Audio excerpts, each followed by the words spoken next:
One of the toxic expectations that we have when we come to the spiritual path is that we think it's a mechanical process. It's an automatic process.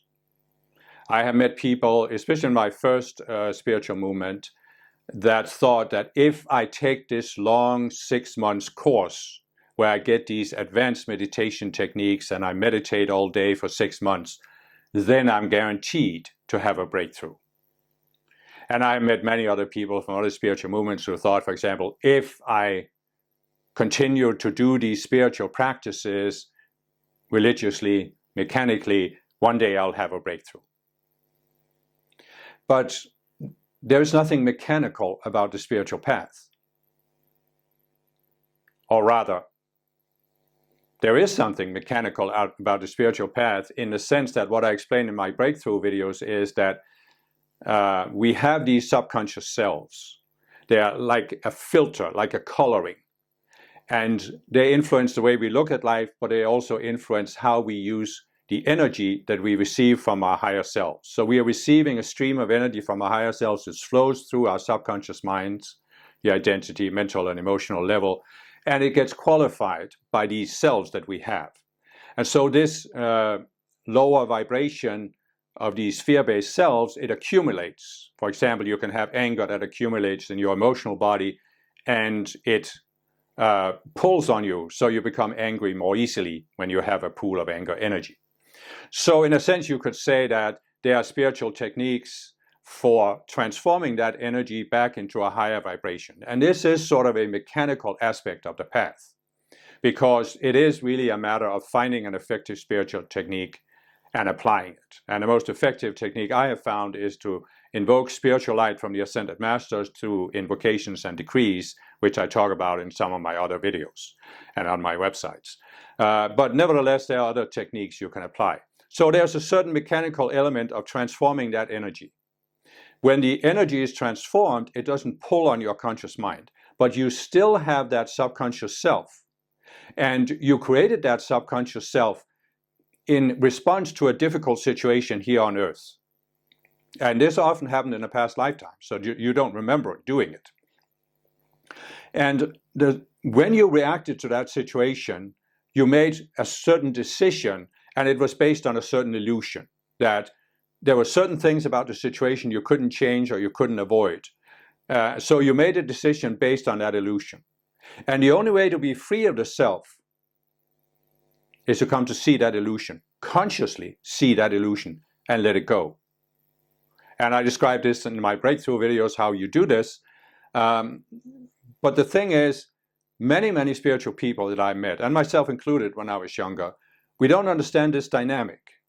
So we tend to believe in the promises made by our spiritual movement that if you keep doing the practice that this movement promotes, you will get results. I mentioned before that in my first spiritual movement, they promoted a form of meditation.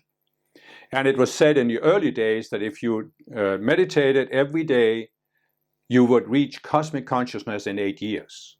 And at 8 years passed and people hadn't reached cosmic consciousness, and they were starting to say, hey, what's going on? And then this claim just gradually disappeared from the movement because it wasn't realistic.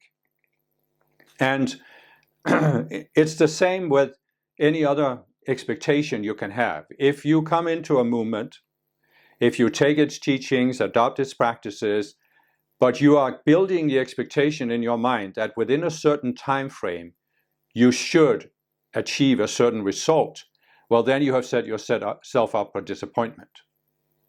Because in the vast majority of cases, people don't get the results within the time frame they expect. And so it's just a toxic expectation. You need to, I came to a point where I looked at this and I said, I just got to let go of the expectation because it doesn't serve me. It doesn't help me walk the path. And so I gave up this idea that the path is mechanical and that I can achieve results by just doing some kind of practice mechanically. And any kind of spiritual practice can become mechanical. There's a certain tendency that you are very enthusiastic about practicing this practice.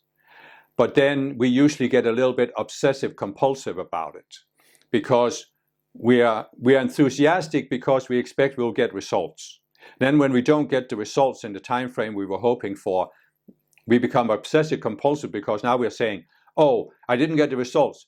That's because I didn't meditate enough. I've got to meditate more. Or I didn't give enough decrees. I didn't invoke enough violet flame. I've got to do more decrees. And then we do more and more. And then it becomes a burden for us. It becomes something that isn't compatible with an active lifestyle. And so now we go into this in our minds that, oh, I just have to give an hour of violet flame a day. And then you decide you have to do it. But as you're doing it, your mind wanders off and you're just doing it in a mechanical way, because it's just about getting that hour in.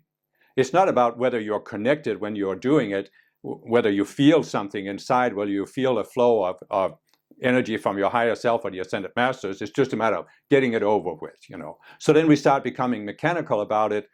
And that, of course, doesn't give as big of a result as we could have. But anyway, what I'm saying is, no amount, and this is one of the ugly truths that many people will not want to accept, no amount of spiritual practice can guarantee results. I know that I probably wouldn't have accepted this 30 years ago because I wanted to believe that giving the spiritual practice would produce results.